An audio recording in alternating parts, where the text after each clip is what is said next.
రుణమాఫీలు, ఎరువులపై రాయితీ, ఉచిత విద్యుత్ వంటి అనేక పథకాలు రైతులకు అందుతున్నాయి. అయినా మద్దతు ధర విషయంలో రైతులు వివక్షకు గురవుతున్నారు.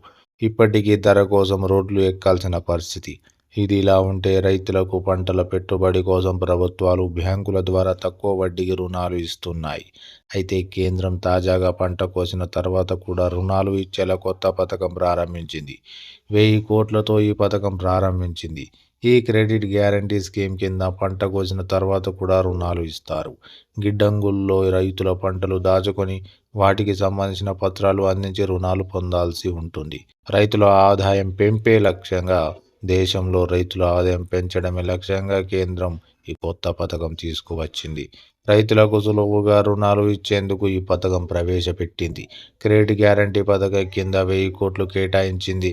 Wear housing development and regulatory authority WDRA register రిపోజిటరీలో జారీ చేసిన ఎలక్ట్రానిక్ నెగోషియబుల్ వేర్ హౌస్ రసీదులు ఈ ఎన్డబ్ల్యూఆర్లు బ్యాంకులు రైతులకు రుణాలు అందించడమే ఈ క్రెడిట్ గ్యారంటీ పథకం లక్ష్యం.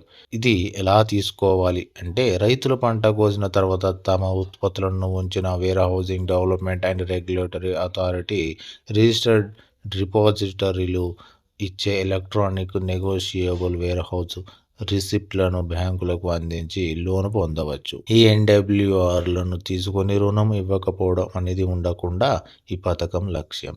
బ్యాంకులు ఉదార విధానాలతో రైతులకు రుణాలు ఇచ్చి ప్రోత్సహించాలని కేంద్రం ఆదేశించింది.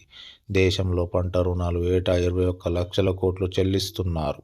ఇక పంట కోసిన తర్వాత తీసుకునే రుణాలు మాత్రం కేవలం 40 కోట్లే. రానున్న 10 ఏళ్లలో పంట అనంతరం రుణాలు 5.5 లక్షల కోట్లకు పెరిగేలా ఈ పథకం రూపొందించింది.